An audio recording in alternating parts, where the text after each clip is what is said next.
മുടി അകാരണമായിട്ട് നരക്കുക, അല്ലെങ്കിൽ ഓർമ്മക്കുറവുണ്ടാവുക, ഇതൊക്കെ എന്ത് കാരണമാണ് ഉണ്ടാവുന്നത്? നമ്മുടെ ഭക്ഷണത്തിൽ ആവശ്യമായിട്ടുള്ള ചില ഘടകങ്ങൾ ഇല്ലാതിരിക്കുമ്പോൾ അതിൻ്റെ അഭാവം മൂലം ഇത്തരത്തിലുള്ള ഓർമ്മക്കുറവ്, കാഴ്ചക്കുറവ്, അകാലമായിട്ടുള്ള നിരയൊക്കെ സാധാരണയായിട്ട് കാണപ്പെടുന്നുണ്ട്. ഇത് നമ്മുടെ അശ്രദ്ധ മൂലം നമ്മൾ തിരിച്ചറിയാനും വൈകാറുണ്ട്.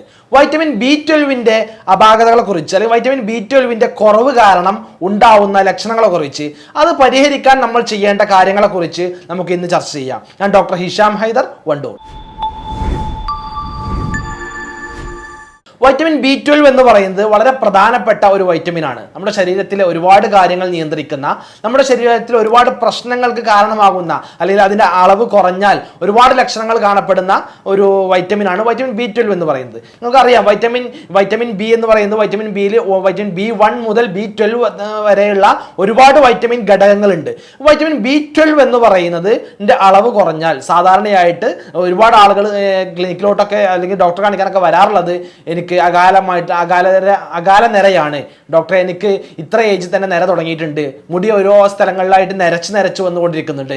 ആ സമയത്ത് ഇത് ടെസ്റ്റ് ചെയ്യുമ്പോഴാണ് വൈറ്റമിൻ B12 കുറവുണ്ട്.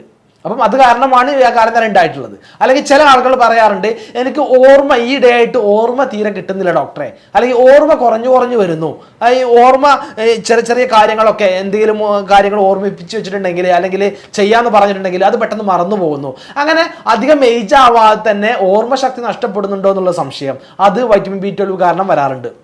അതുപോലെ തന്നെയാണ് കേൾവി കുറവുണ്ടാവുക, അല്ലെങ്കിൽ കാഴ്ചക്കുറവുണ്ടാവുക. കാഴ്ചക്കൊക്കെ ഇടയ്ക്കൊരു മങ്ങൽ അനുഭവപ്പെടുക. വളരെ പ്രായമായിട്ടുള്ള ആളുകളുടെ കാര്യമല്ല, സാധാരണക്കാരായിട്ടുള്ള ആളുകൾക്ക് കേൾവിയിൽ കുറവുണ്ടാവുക, കാഴ്ചയിൽ കുറവുണ്ടാവുക. കൈകാലുകളൊക്കെ തരിപ്പോ മരവിപ്പോ ഒക്കെ അനുഭവപ്പെടുക. കൈകാലുകളിലൊക്കെ തരിപ്പ്, മരവിപ്പ്, വേദനകൾ ഒക്കെ അനുഭവപ്പെടുക. അങ്ങനെ ഒരുപാട് ലക്ഷണങ്ങളാണ് വൈറ്റമിൻ B12 കാരണം ഉണ്ടാവാറുള്ളത്. അതുപോലെ തന്നെയാണ് ഡൈജസ്റ്റീവ് സംബന്ധമായിട്ടുള്ള, ഗ്യാസ്ട്രിക് സംബന്ധമായിട്ടുള്ള പ്രശ്നങ്ങൾ, ഡൈജഷൻ കൃത്യമായിട്ട് നടക്കാതിരിക്കുക, അഥവാ കൃത്യമായി ഡൈജഷൻ പ്രശ്നങ്ങൾ, വയറ് സ്തംഭനം പോലെയൊക്കെ ഉണ്ടാവുക, ഇത് വൈറ്റമിൻ B12 കാരണം ഉണ്ടാവാറുണ്ട്. ഇനി ചില ആളുകൾക്ക് വളരെ പക്ഷാഘാതം പോലെയുള്ള, സ്ട്രോക്ക് പോലെയുള്ള ഒരുപാട് പ്രശ്നങ്ങൾ വരാറുണ്ട്. സ്ട്രോക്ക് പോലെയുള്ള പ്രശ്നങ്ങളൊക്കെ വൈറ്റമിൻ B12 അഭാവം വളരെ രീതിയിൽ കാഠിന്യമാണെങ്കിൽ, തീരെ ഇല്ലാത്ത അവസ്ഥയൊക്കെ ആണെങ്കിൽ പക്ഷാഘാതത്തിലേക്കൊക്കെ അത് വരാനുള്ള സാധ്യത ഏറെയാണ്. ഇങ്ങനെയാണ് നോർമലായിട്ട് കാണപ്പെടുന്ന ലക്ഷണങ്ങൾ എന്ന് പറയുന്നത്. ഈ സാധാരണ കാണുന്ന ലക്ഷണങ്ങളിൽ നിന്ന് വ്യത്യസ്തമായിട്ട്, സാധാരണ വളരെ കുറച്ച് ആളുകളാണ് എല്ലാ വൈറ്റമിനും ടെസ്റ്റ് ചെയ്യുമ്പോൾ ഇത് കുറവാണ്, അതുകൊണ്ട് അതിൻ്റെ സപ്ലിമെന്റ് കഴിക്കണം, അല്ലെങ്കിൽ അതിനുള്ള ട്രീറ്റ്മെന്റ് എടുക്കണം, അല്ലെങ്കിൽ അത് കിട്ടുന്ന ആഹാരങ്ങൾ കഴിക്കണം എന്നൊക്കെ തീരുമാനിക്കാറുള്ളത്. അല്ലെങ്കിൽ സാധാരണയൊക്കെ പെട്ടെന്ന് തന്നെ ഇപ്പം ഒരു ഏജ് കുറഞ്ഞ ആളുകൾക്ക് ഇത്തരത്തിലുള്ള മറവി ഉണ്ടാവുക, അല്ലെങ്കിൽ ഓർമ്മശക്തി കുറയുക, ഡിമെൻഷ്യ ഉണ്ടാവുക, അല്ലെങ്കിൽ കാഴ്ചയിൽ എന്തെങ്കിലും പ്രശ്നം ഉണ്ടാവുക, മുടി നരക്കുക, ഇങ്ങനെയൊക്കെ ആവുമ്പോഴാണ് ചിലപ്പോൾ നമ്മളത് അശ്രദ്ധമായിട്ട് വിടുകയും ചെയ്യും, ടെസ്റ്റ് ചെയ്യൂല, അതിനെന്തെങ്കിലും മരുന്ന് വാങ്ങി കഴിക്കും. പക്ഷെ കൃത്യമായിട്ട് ഇത് ഒരു ഡോക്ടറുടെ നിർദ്ദേശം പ്രകാരം ടെസ്റ്റ് ചെയ്യുകയാണെങ്കിൽ അതിൻ്റെ കുറവുണ്ടെങ്കിൽ നമ്മൾ ആ കുറവ് പരിഹരിച്ചാൽ മാത്രമേ അത് മാറുള്ളൂ. ഇല്ലെങ്കിൽ നമ്മൾ എത്ര മരുന്ന് കഴിച്ചാലും, എത്ര ആഹാരത്തിലുള്ളത് കഴിച്ചാൽ, എത്ര നല്ല ലൈഫ് സ്റ്റൈലിൽ മാറ്റം വരുത്തിയാലൊന്നും ഈ ഒരു പ്രശ്നം മാറില്ല. കാരണം വൈറ്റമിൻ B12 അവിടെ കൂടുന്നില്ല. അപ്പോൾ കൃത്യമായിട്ട് വൈറ്റമിൻ B12 അഭാവം പരിഹരിച്ചാൽ മാത്രമേ ഈ ലക്ഷണങ്ങളൊക്കെ മാറുള്ളൂ. നോർമലായിട്ട് വൈറ്റമിൻ B12 അളവ് എന്ന് പറയുന്നത് 200 പൈക്കോഗ്രാം മുതൽ 900 പൈക്കോഗ്രാം വരെയാണ്. 200 to 900 ഇടയിലാണ് നോർമൽ വൈറ്റമിൻ B12 വാല്യൂ എന്ന് പറയുന്നത്. ഒരു ആവറേജ് ശരാശരി മനുഷ്യരിൽ 300 to 350 ആയിരിക്കും ആവറേജ്. അത് നിർബന്ധമായിട്ടും ഉണ്ടാവേണ്ടതെന്ന് പറയുന്നത്.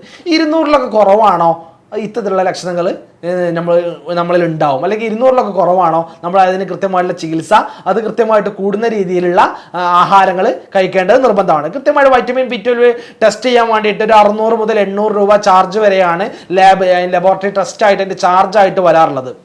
ഇനി കൃത്യമായിട്ട് ഈ വൈറ്റമിൻ B12 എങ്ങനെ നമുക്ക് പരിഹരിക്കാം, അല്ലെങ്കിൽ ഇത് പരിഹരിക്കണമെന്നുണ്ടെങ്കിൽ ആദ്യം ഇതിന് എന്തൊക്കെ കാരണങ്ങൾ കൊണ്ടാണ് ഉണ്ടാവുക എന്ന് അറിയണം. ഒരുപാട് കാരണങ്ങൾ കൊണ്ട് ഇത് ഉണ്ടാവാറുണ്ട്. ഒന്ന്, ഇതിൻ്റെ അബ്സോർപ്ഷൻ്റെ പ്രശ്നം, അഥവാ വൈറ്റമിൻ B12 ആഹാരങ്ങൾ ഒരുപാട് നമ്മൾ കഴിക്കുന്നുണ്ട്, പക്ഷെ ഇത് കൃത്യമായിട്ട് നമ്മുടെ ശരീരത്തിലേക്ക് ആഗിരണം ചെയ്ത് എടുക്കപ്പെടുന്നില്ല. കൃത്യമായിട്ട് ശരീരത്തിലേക്ക് കഴിക്കുന്ന ആഹാരമൊക്കെ ദഹിച്ചു കൊണ്ട് പോകുന്നു, പക്ഷെ ആ വൈറ്റമിനെ ആഗിരണം ചെയ്ത് എടുക്കേണ്ടത് ചെറുകുടലിൽ വെച്ചാണ്. ആ ചെറുകുടലിന് എന്തെങ്കിലും പ്രശ്നങ്ങൾ ഉണ്ടാകുമ്പോൾ, നേരത്തെ പറഞ്ഞു ഡൈജസ്റ്റീവ് പ്രശ്നങ്ങളൊക്കെ, അങ്ങനെ ചെറുകുടലിന് എന്തെങ്കിലും പ്രശ്നങ്ങൾ ഉണ്ടാകുമ്പോൾ, അബ്സോർപ്ഷൻ ചെയ്യാനുള്ള കപ്പാസിറ്റി കുറയുമ്പോൾ ഈ വൈറ്റമിൻ B12 അഭാവം ഉണ്ടാവുന്നു. പാൻക്രിയാസ് പോലെയുള്ള എന്തെങ്കിലും ഓർഗൻസിന്, പാൻക്രിയാറ്റിസ് സംബന്ധമായിട്ടുള്ള അസുഖങ്ങൾ ഉണ്ടാകുമ്പോൾ, പാൻക്രിയാറ്റിക് സംബന്ധമായിട്ടുള്ള എന്തെങ്കിലും ഡിസീസ് ഉള്ള ആളുകൾക്ക് ഇതിലുള്ള വൈറ്റമിൻ B12 അഭാവങ്ങൾ കാണപ്പെടുന്നു.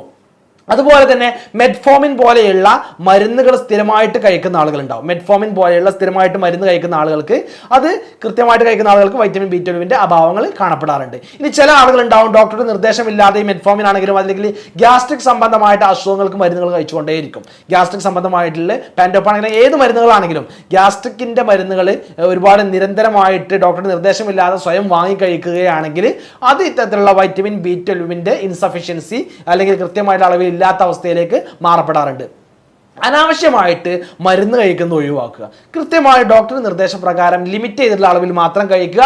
അതും ഇത്തരത്തിലുള്ള സൈഡ് എഫക്റ്റ് ഉള്ള മരുന്നുകളാണെങ്കിൽ പരമാവധി ഒഴിവാക്കാൻ വേണ്ടിയിട്ട് നമ്മൾ ശ്രദ്ധിക്കുക. ഇങ്ങനെ മറ്റൊരുപാട് കാരണങ്ങൾ കൊണ്ട് ഇത്തരത്തിലുള്ള വൈറ്റമിൻ്റെ B12 അഭാവങ്ങൾ അല്ലെങ്കിൽ നമ്മുടെ സോഴ്സിലില്ല, അഥവാ കൃത്യമായിട്ട് വൈറ്റമിൻ B12 സോഴ്സ് ആയിട്ടുള്ള ആഹാരങ്ങൾ നമ്മൾ കഴിക്കുന്നില്ല. അങ്ങനെ കൃത്യമായിട്ട് നമ്മളുടെ ഉള്ളിലോട്ട് അത്തരത്തിലുള്ള വൈറ്റമിൻ B12 എത്താതിരിക്കുമ്പോഴും ഇതിൻ്റെ പ്രശ്നങ്ങൾ ഉണ്ടാവാറുണ്ട്. പിന്നെ കൂടുതലായിട്ട് കാണപ്പെടുന്നത് വെജിറ്റേറിയൻസിലാണ് വൈറ്റമിൻ B12 അളവ് കൂടുതലായിട്ട് കാണപ്പെടുന്നത്. കാരണം വെജിറ്റേറിയൻസിൽ അവർ B12 സോഴ്സ് എന്ന് പറയുന്നത് നോൺ വെജ് ആണ്. നോൺ വെജ് ആയിട്ടുള്ള ആഹാരങ്ങളിലാണ്, നോൺ വെജ് പദാർത്ഥങ്ങളിലാണ് വൈറ്റമിൻ B12 കൂടുതലായിട്ട് കാണപ്പെടുന്നത്. നോർമലി വെജിറ്റേറിയൻസ് നോൺ വെജ് ഒന്നും കഴിക്കുന്നില്ല. അപ്പോൾ അവരിൽ നോർമലി ഇത്തരത്തിലുള്ള പ്രയാസങ്ങൾ, ലക്ഷണങ്ങൾ കാണപ്പെടാറുണ്ട്. വൈറ്റമിൻ B12 അളവ് കുറഞ്ഞ് കാണപ്പെടാറുണ്ട്. അത്തരം ആളുകൾ വെജിറ്റേറിയൻസ് ആണെങ്കിൽ അവർ പാലോ പാലുൽപ്പന്നങ്ങളോ കൂടെ കഴിക്കാൻ വേണ്ടി ശ്രദ്ധിക്കുക. പാല്, പാലുൽപ്പന്നങ്ങൾ, ബട്ടർ, അതുപോലെ തന്നെ പനീർ, ചീസ് ഇങ്ങനെയുള്ള കൂടുതലായിട്ട് കഴിക്കുക. അതിൽ ഇതിൽ വൈറ്റമിൻ B12 ഉണ്ട്. അത് അത്തരം വെജിറ്റേറിയൻ ഐറ്റംസ് കഴിക്കുന്ന ആളുകൾക്ക് ഇത് കഴിച്ചാൽ വളരെ ഗുണം കിട്ടും. ഇനി പ്യൂർ വെജിറ്റേറിയൻ ആണ്, പാല് പോലും കഴിക്കാത്ത ആളുകളാണെങ്കിൽ അവർക്ക് ഇതിൻ്റെ സപ്ലിമെൻ്റ് ആയിട്ട് തന്നെ കഴിക്കേണ്ടി വരും. കൃത്യമായിട്ട് മറ്റ് ആഹാരങ്ങളിലൊന്നും അവർക്ക് കിട്ടാൻ പോകുന്നില്ല. അതുകൊണ്ട് ഇനി ഈ പ്രയാസമുള്ള ആളുകൾ, ഇത്രയും ലക്ഷണങ്ങളുള്ള ആളുകൾ, വൈറ്റമിൻ B12 അളവ് കുറവുള്ള ആളുകളൊക്കെ ചെയ്യേണ്ടത് ആഹാരത്തിൽ എന്തൊക്കെ കഴിക്കണം. നേരത്തെ ഞാൻ പറഞ്ഞു നോൺ വെജിലാണ് കൂടുതലായിട്ട് B12 ഉള്ളത്. ആ നോൺ വെജിലായിട്ട് കൂടുതലായിട്ട് മത്സ്യങ്ങൾ കഴിക്കാം, ചിക്കൻ കഴിക്കാം, ബീഫ് കഴിക്കാം, റെഡ് മീറ്റ് പോലെയുള്ള ബീഫ് പോലെയുള്ള റെഡ് മീറ്റുകളിലൊക്കെ, മട്ടനിലൊക്കെ ധാരാളമായിട്ട് വൈറ്റമിൻ B12 ഉണ്ട്. ഏറ്റവും കൂടുതൽ അടങ്ങിയിട്ടുള്ളതാണ് റെഡ് മീറ്റുകളിൽ. അങ്ങനെ ആ റെഡ് മീറ്റൊക്കെ കഴിക്കാം. മത്സ്യങ്ങളാണെങ്കിലും മുട്ടയാണെങ്കിലും പാലുൽപ്പന്നങ്ങളാണെങ്കിലും ചിക്കൻ ആണെങ്കിലും എല്ലാ അർത്ഥത്തിലുള്ള ഫിഷുകളും ചെറുമത്സ്യങ്ങളും ഒക്കെ ഇത് ധാരാളമായിട്ട് കഴിക്കുന്നത് വൈറ്റമിൻ B12 അളവ് നമ്മുടെ ശരീരത്തിൽ കൂട്ടാൻ വേണ്ടിയിട്ട് നമ്മളെ സഹായിക്കും. ഇങ്ങനെയുള്ള പ്രയാസങ്ങളുള്ള ആളുകൾ ഇത് കൃത്യമായിട്ട് കഴിക്കുക. ഇനി ഇത് കഴിക്കുന്നുണ്ട്, അബ്സോർപ്ഷൻ്റെ പ്രശ്നമാണെങ്കിൽ കൃത്യമായിട്ട് നിങ്ങൾക്ക് പാൻക്രിയാസ് പ്രശ്നമുണ്ടോ, ചെറുകുടലിൽ എന്തെങ്കിലും പ്രശ്നങ്ങളുണ്ടോ, ഗ്യാസ്ട്രിക് പ്രശ്നങ്ങളുണ്ടോ എന്ന് മനസ്സിലാക്കുകയും ആ പ്രശ്നങ്ങൾക്കുള്ള മരുന്ന് കൃത്യമായിട്ട് ഡോക്ടറിൽ നിന്ന് വാങ്ങുക. ആ പ്രശ്നങ്ങളൊക്കെ പരിഹരിച്ചാൽ മാത്രമേ ഈ വൈറ്റമിൻ B12 ആഹാരങ്ങളിൽ നിന്ന്, ഇത്തരത്തിൽ നോൺ വെജ് ഐറ്റംസിൽ നിന്ന് നമുക്ക് ശരീരത്തിൽ കിട്ടുന്നത് അത് ശരീരത്തിൽ ഉള്ളിലേക്ക് ആഗിരണം ചെയ്ത് എടുക്കുകയുള്ളൂ. അപ്പോഴേ ആ വൈറ്റമിൻ B12 അഭാവം പരിഹരിക്കപ്പെടുകയുള്ളൂ. എന്താണോ കാരണം, ആ കാരണം കണ്ടറിഞ്ഞ് അതിനെ പരിഹരിക്കണം. അനാവശ്യമായുള്ള മരുന്ന് ഉപയോഗമാണോ, അത് നിർത്തേണ്ടി വരും. ഇങ്ങനെ കൃത്യമായുള്ള കാരണം കണ്ടെത്തിക്കൊണ്ട് ആ കാരണം പരിഹരിക്കുകയും ഇത്തരത്തിലുള്ള ഭക്ഷണങ്ങൾ കഴിക്കുകയും ചെയ്യുക. ആവശ്യമാണെങ്കിൽ മാത്രം നേരത്തെ പറഞ്ഞ ഭക്ഷണത്തിലൂടെ ഒന്നും കിട്ടാത്ത ആളുകളാണെങ്കിൽ അവർ വൈറ്റമിൻ B12 സപ്ലിമെന്റ്സ് അത് സിറപ്പായിട്ടുണ്ട്, ടാബ്ലറ്റ്സ് ആയിട്ടുണ്ട്, ക്യാപ്സ്യൂൾ ആയിട്ടൊക്കെ അവൈലബിൾ ആണ്. അത് കൃത്യമായിട്ട് കഴിക്കുകയും ചെയ്യുക. ഇനി ഇങ്ങനെയുള്ള പ്രശ്നമുള്ള ആളുകളുണ്ടാവും. അവർക്ക് ഞാൻ നേരത്തെ പറഞ്ഞു ഗ്യാസ്ട്രിക് സംബന്ധമായിട്ടുള്ള പ്രശ്നങ്ങളാണ്. ചെറുകുടലിൽ ഇത് ആഗിരണം ചെയ്തെടുക്കുന്നില്ല, ചെറുകുടലിൽ ഈ വൈറ്റമിൻ B12 ആഗിരണം ചെയ്തെടുക്കുന്നില്ല. അല്ലെങ്കിൽ പാൻക്രിയാസ് സംബന്ധമായിട്ടുള്ള പ്രശ്നങ്ങളുണ്ട്. ഈ പ്രശ്നമുള്ള ആളുകൾ കൃത്യമായിട്ട് അതിന് ഡോക്ടറെ കാണിക്കുകയും ആ ഡോക്ടറുടെ നിർദ്ദേശപ്രകാരം കൃത്യമായിട്ട് ഹോമിയോപ്പതി ചികിത്സ എടുക്കുക. ആ ഹോമിയോപ്പതി മരുന്നിലൂടെ ഈ വൈറ്റമിൻ B12 ആഗിരണം ചെയ്തെടുക്കാനുള്ള, അബ്സോർപ്ഷൻ ചെയ്യാനുള്ള കഴിവ് ഉണ്ടാക്കിയെടുക്കാനും ആ ലക്ഷണങ്ങളും പ്രയാസങ്ങളൊക്കെ മാറ്റിയെടുക്കാനും കഴിയും. വീണ്ടും കണ്ടുമുട്ടാം. എല്ലാവർക്കും നന്ദി, നമസ്കാരം.